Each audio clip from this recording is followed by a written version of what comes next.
Kita ini kan teman-teman ini bahasanya ex napiter, pernah masuk dalam kesalahan kebencian terhadap negara.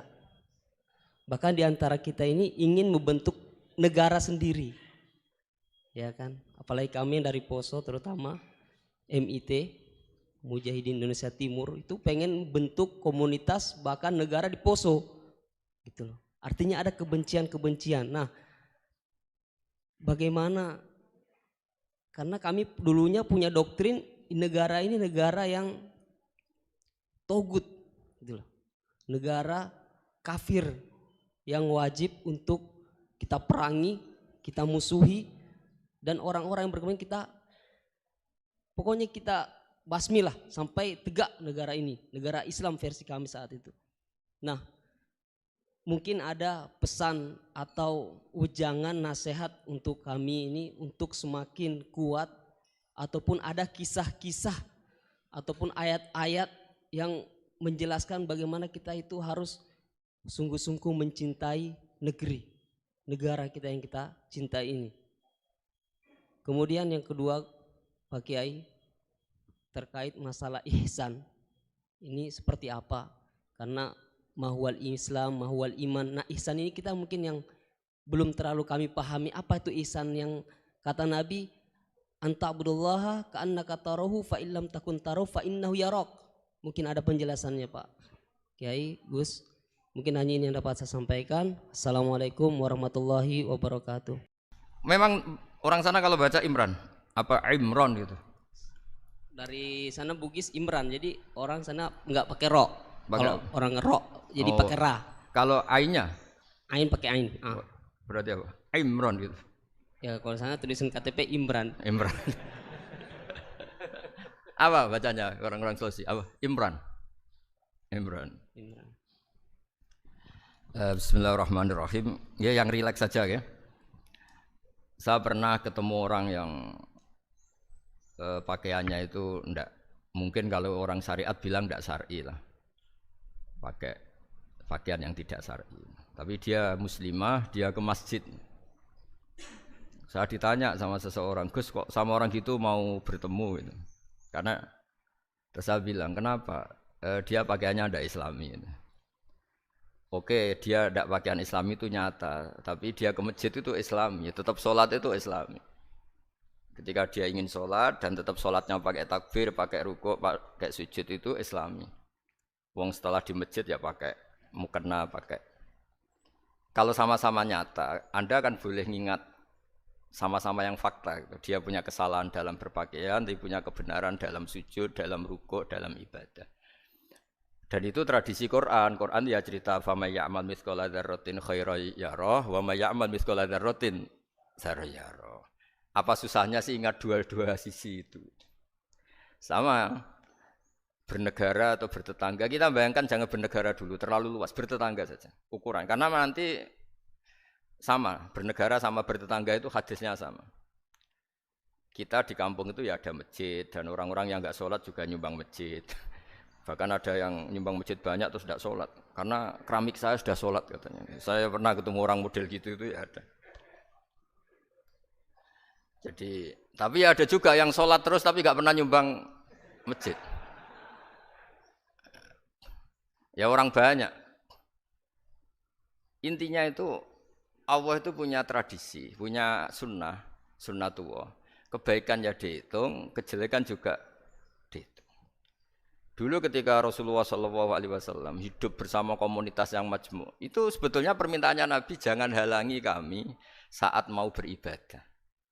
Dulu sampai perang karena mereka menghalangi. Sebenarnya problem mereka wa yasudduna an sabilillah, menghalangi. Sebenarnya kalau dulu saling toleransi ya enggak ada masalah. Artinya ketika Anda ingin sholat di Indonesia agak dihalangi, ingin pengajian enggak dihalangi, sebenarnya ini enggak ada masalah. Ya, soal ada kebaikan, ada keburukan ya mulai Nabi Adam sampai sekarang sampai kiamat. Itu cara pandang. Jadi cara pandang kita terhadap orang lain itu harus hal-hal yang nyata. Kalau kesalahan mereka nyata, kebaikan mereka juga nyata. Kenapa kita hanya ingat sisi yang jelek, tidak ingat sisi yang baik? Saya sering cerita ke santri-santri saya, setiap saya pengajian diundang orang di mana-mana itu saya mesti istighfar. Karena nggak ada pilihan. Saat saya datang ke pengajian di Sulawesi misalnya, saya tinggal ngaji di sini. Saat saya ngaji di sini, ninggal undangan yang di sana. Hidup itu tidak banyak pilihan, meninggalkan kebaikan, melakukan kebaikan. Artinya gini, dalam kebaikan saja ada kebaikan yang ditinggalkan. Apalagi dalam kejelekan. Makanya di sini ada pepatah terkenal dalam ilmu tasawuf itu. Wastighfaruna yahtaju ilal istighfar. Saat Anda baik saja butuh istighfar. Bapak saya kalau guyon gini, Mas Sofyan.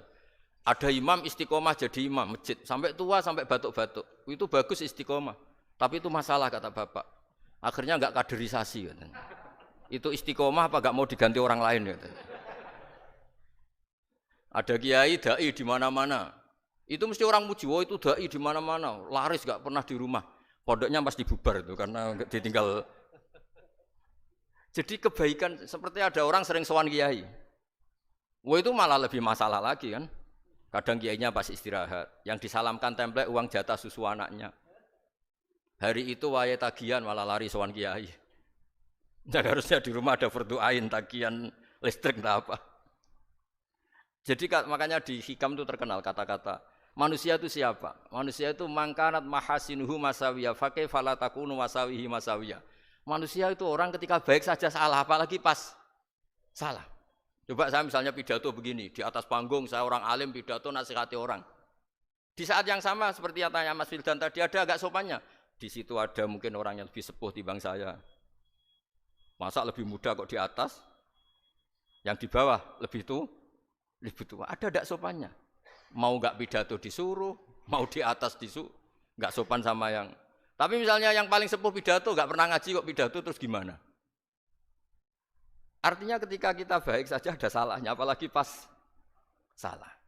Sebab itu ajaran Rasulullah itu suruh berdoa Rabbana dzolamna anfusana. Sebelum minta itu merasa ya Allah kita ini mendolimi diri kita sendiri. Karena dalam pilihan-pilihan itu pasti ada salahnya. Coba misalnya Anda bangun masjid habis 2 miliar. Yang harusnya 1 miliar sudah jadi. Terus nanti suatu saat ketemu Allah ditanya. Itu ada orang miskin, fakir miskin, yatim. Andai kan kamu sumbang 1 miliar itu sejahtera semua. Gara-gara kamu bangun masjid terlalu mewah. Ya tapi kadang-kadang orang kebaikannya itu orientasinya bangun masjid, gak tertarik nyumbang fakir. Saat itu cara berpikir gitu mau apa? Tapi kalau dia kumo luhur manusia terbaik karena bangun masjid 2 miliar, coba diaudit secara kepentingan syar'i. Penting mana dengan ngasih makan fakir miskin? Penting mana dengan menikahkan janda misalnya? Penting mana dengan pendidikan? Apa artinya masjid mewah orang nggak tahu halal haram, nggak tahu najis, nggak tahu cara sesuci, nggak tahu cara adzan yang benar. Terus penting mana untuk beli kitab sama dipakai masjid? Apa artinya beli kitab apa tapi nggak makan? Penting mana makan sama beli kitab? Ada auditnya. Makanya manusia itu ketika baik pun disuruh istighfar. Apalagi ketika salah. Nah dengan perasaan seperti itu kebencian pada orang lain luluh karena potensi baik pada orang lain ternyata tinggi. Dan potensi salah ke kita juga tinggi. Nah dilatih gitu. Jadi di Ihya itu ada kitab tawaduk. Kitab tawaduk itu dilatih. Ketemu orang tua. Huwa aksaru ibadatan. Dia mesti ibadahnya lebih banyak karena lebih tua timbang saya. Pasti sholatnya lebih lama timbang saya. Ketika Anda sudah tua melihat anak-anak, huwa aqallu minni maksiatan. Mesti maksiatnya tidak banyak karena masih kecil. Terus ketika melihat orang fasik maksiat, la'alla wa yatubu alaih fa inna wa tawwabur rahim. Mungkin Allah memberi tobat bisa saja. Umar itu ingin bunuh Nabi, tapi Allah memberi tobat. Yang sowan kiai saja tidak mesti dapat tobat. Umar ingin bunuh Nabi, tapi Allah memberi tobat. Akhirnya ya tobat jadi Islam yang baik. Dalam sejarah Wali Songo, Kalijogo sowan Sunan Bonang itu ingin garong. Tapi malah jadi muridnya jadi wali. Kalau Allah sudah menghendaki tidak ada ya. Perang Uhud orang Islam kalah itu karena panglimanya siapa? Khalid bin Walid. Tapi dia malah yang dapat hidayah. Nah, sama orang yang sekarang Anda benci bisa saja Allah merencanakan ada apa? Hidayah di situ. Dan kita yang merasa benar jangan saja ada rencana Allah bikin kita su'ul khotimah. Na'udzubillah min dzalik kan tidak pernah tahu. Nah, dari tidak pernah tahu itu orang diusahakan tawadhu. Wa ma adri ma yuf'alu bi wala bikum. Kita tidak pernah tahu. Makanya meskipun saya ini kiai terus kata orang banyak itu ketop. Kalau istighfar ya nangis betul ya.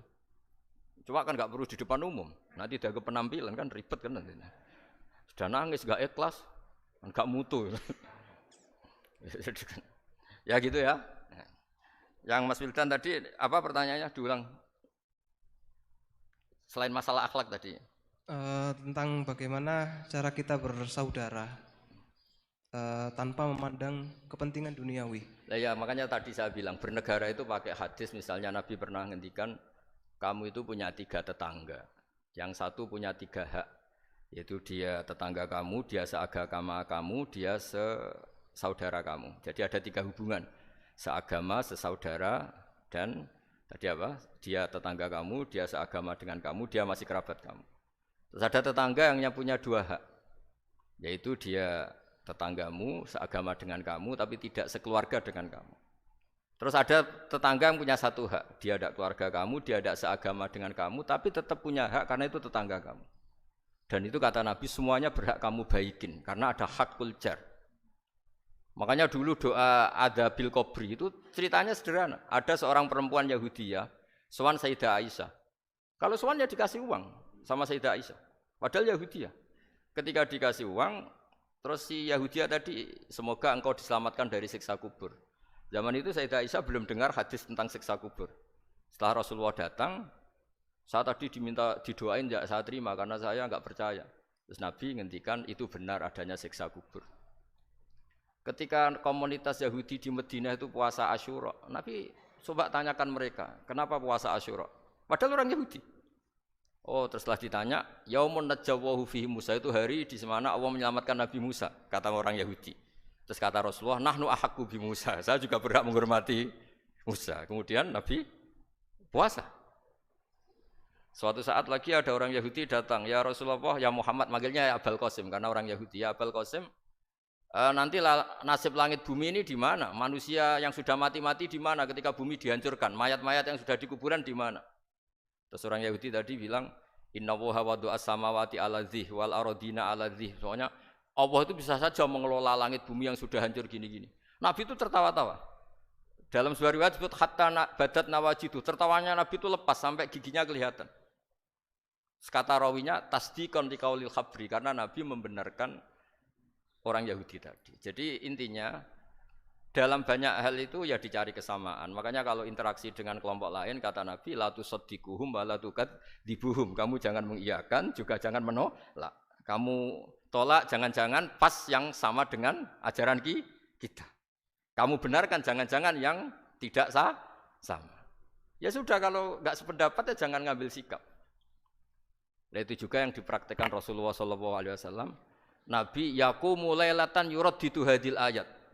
Nabi pernah sholat 1 rakaat hanya ngulang 1 ayat. Itu aja gak selesai.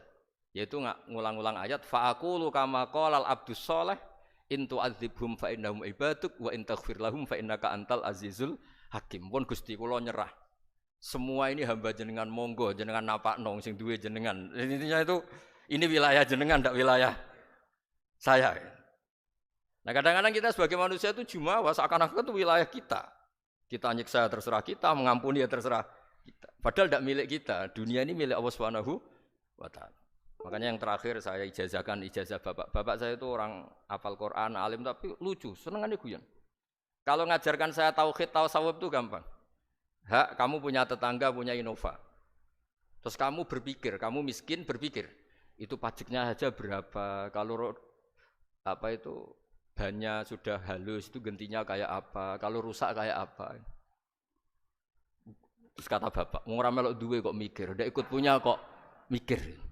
Terus coba kamu nggak ikut punya Alphard, terus saya mikir, wah itu pajaknya berapa Pak Martinus, bisa dipakai beli motor kan, pajaknya apa? Alphard ini. Oh nggak ikut punya kok.